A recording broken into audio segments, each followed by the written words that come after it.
Welcome once again. Now, Lourenco was sworn in for a second term as president of Angola amid tight security, 3 weeks after he won a disputed election that was challenged by the nation's main opposition parties. He was sworn in yesterday alongside Esperanca da Costa, the nation's first female vice president, at the Praca de Republica square in the capital Luanda.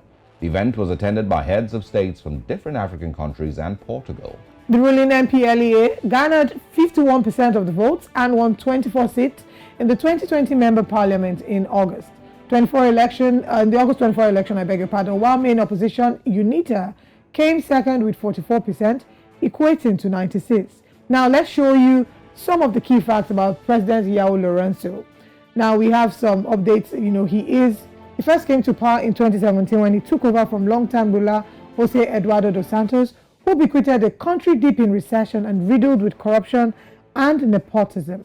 Lourenco swiftly turned on his predecessor, launching an anti-corruption campaign targeting his family and friends, which critics say was a political stunt. Now, we also know that he embarked on an ambitious reform program to lure foreign investors and diversify the economy. Now, still giving you updates on President Lourenco, we have information that, of course, we'll be bringing our guest in this morning, Edmilson Ângelo. He's a doctoral researcher and an expert of Angolan Studies, and he'll be joining us to have conversations about this. Thank you so much for joining us. Thank you guys. Good morning. Edmilson. Now, of course, the swearing-in ceremony happened yesterday. Can you give us a feel of what Angolans are expecting from the president in the next 5 years? Right, so we had yesterday, obviously, after very disputed elections, we had the day where we had obviously the swearing-in of Lourenco for the second term, and also for the first time we're going to be having a vice president that is a female. But the truth of the matter is that because everything that happened through the elections, we're going to be having a president that in the eyes of many people is literally going to be ruling the country with no legitimacy, because obviously there was a lot of protestation on that. But the truth is also the fact that many people actually see these as perhaps the highest opportunities in terms of the ruling party, MPLA, to finally deliver something that is really meaningful to the public. But then you have the question, right? Will he be able to do in 5 years what they were not able to do all these decades? That's the biggest question. But yesterday, obviously, it was a moment it was an historical moment just because of how much the country actually, came together just to see what it's going to be like for the next 5 years. While other people were celebrating, many people actually just discussing what it's going to be like. And obviously, the position of the opposition party saying that they're actually going to be taking the seat, that's something that people were actually waiting to see what's going to happen.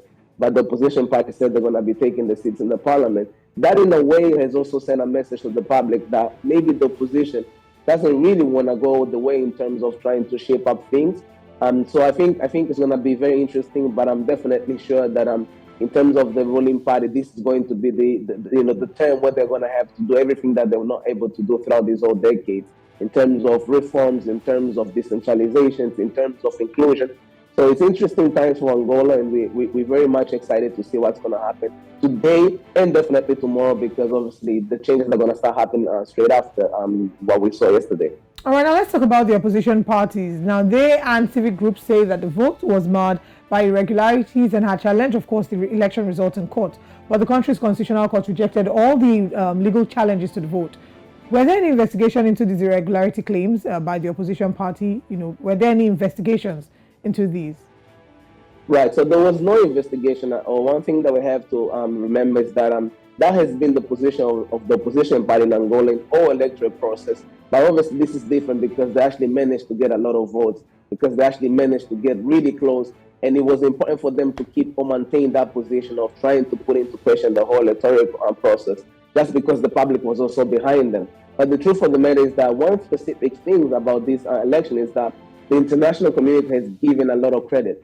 And I think the space of maneuver for the opposition party began to become smaller just when they actually started hearing from the USA saying that this has been a very credible elections. When they started to see, many governments around the world actually giving credit to the election, I think that's when the space for the opposition party became smaller. But obviously they needed to maintain that position because internally people were still having hope that perhaps the opposition wouldn't take the seats in the parliament, would actually go, trying to tell people to go to the streets and protest. But the truth of the matter is that they said that they're not going to attend the sworn-in ceremony, but they're definitely going to come today to take the seats in the parliament. And the truth of the matter is also that this is not just a loss for the opposition party. They actually won. It's a historical win for them as well, especially in constituencies like Luanda. So I think that was just them maintaining that position to make sure that the public, see them as people that are not just talking but also walking the walk. But there isn't much space to maneuver, especially because of the international community, but also because Angola goes beyond the capital city, Luanda, and in places where they lost, they didn't have people there counting the votes. So there isn't much going on in terms of any update on how these things are gonna end up. But the truth of the matter is that by now, Lourenco is the president of Angola, and the opposition is gonna be taking the seats in the parliament. Well, I hope we can also bring in the Portuguese angle to this. But before we get there, President Lourenco did, of course, strike a conciliatory tone and pledged, to promote dialogue and be president of all Angolans, bearing in mind that 44% of the votes went to a totally different party. How do you see him achieving this, along with the growing poverty rate in Angola? Right. So yesterday, when we heard his speech, it was actually very interesting because, contrary to his speech 5 years ago, where he came in as a very strong leader that is here to fight corruption, that is here to do a sort of like internal revolution within his party. This one, he was particularly humble. He came and said, you know what, we're gonna fight and put our focus on the social sector. We're gonna be doing, we're gonna be leading for every Angolan, those who voted for us, those who voted for the opposition, those who didn't vote at all. But I think really what he needs to understand is that now more than ever, civil society wants to be part of the process of governance in Angola. So they have to introduce local elections where any ordinary Angolan can even just rule his own neighborhood. I think it's going to have to take the focus out of Luanda and trying to focus into other different provinces so that they can perhaps decentralize the power that Luanda has in terms of economy, in terms of politics, in terms of society. So there's a lot of things that he can do it. But the truth of the matter is that, and that's what people said, if they did not manage to do since our independence, how can they do that in 5 years? But I guess the only real solution here for the ruling party is actually trying to decentralize the power and let people do it for themselves and give the mechanism for people to rule themselves rather than trying to act as a father that is there to provide for everyone. But it's also going to be interesting because there's always that dynamic between the executive power and the ruling party. So what reforms are we going to have in the government? What reforms are we going to have in the political party? Because if he still maintains the idea that we need to govern Angola based on how we're going to maintain our power within a political party, I think it's going to fail. So it needs to take the focus out of the political party, maybe even indicate a different president to run the party, and that should just put the focus on the country as a whole, and maybe trying to include people from different political parties and civil society in his own government. But we'll see, and I don't think that will happen. But I think that's the only way out in terms of trying to engage civil society to see them as perhaps a new face of Angola or as government that really want to do something for Angola this time around. Edmilson, this is the first time that the nation is having the first female vice president. Would you say that this is perhaps something to talk about or to be excited about? And would you maybe shed some light on the female participation in politics in Angola? Right. This actually needed to be more spoken about. But the fact that there is so much going on within the ruling party that even this idea, and I think throughout the whole electoral process, one of the things that they were campaigning for is the fact that they are the party that is promoting, gender equality.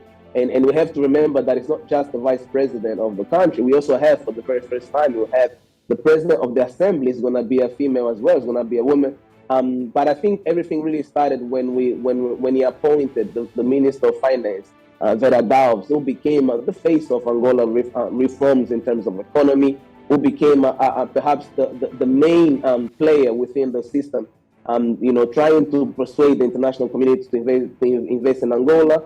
But also the fact that this time around with Lourenco, we had a first lady that is highly involved within Angolan's politics. So more and more we are seeing, more involvement of females in Angolan politics. And this is historical. This is definitely historical because for the first time, obviously, we have a woman that is vice president of Angola. But again, I think because of everything that happened with the previous vice president, people are questioning how much power we should have. How much are we gonna get really, to see the potential of those women who can perhaps be, more involved within the decisions of the country. So I think we're gonna see perhaps a vice president that is more involved within the social sector. And I think the fact that yesterday we heard from Lourenco saying that we're gonna put over our focus there, I think we're gonna be seeing perhaps more involvement on gender equality. And also just, females, not just in terms of vice president, but also in terms of ruling the different provinces, in terms of ruling the different ministries. So I think this is going to be something that they're going to be very strong on. And we hope to see more females in Angolan politics. And I'm sure we're going to be seeing that in the next 5 years. All right, Edmilson Ângelo, thank you so much for your time with us this morning. Thank you very much.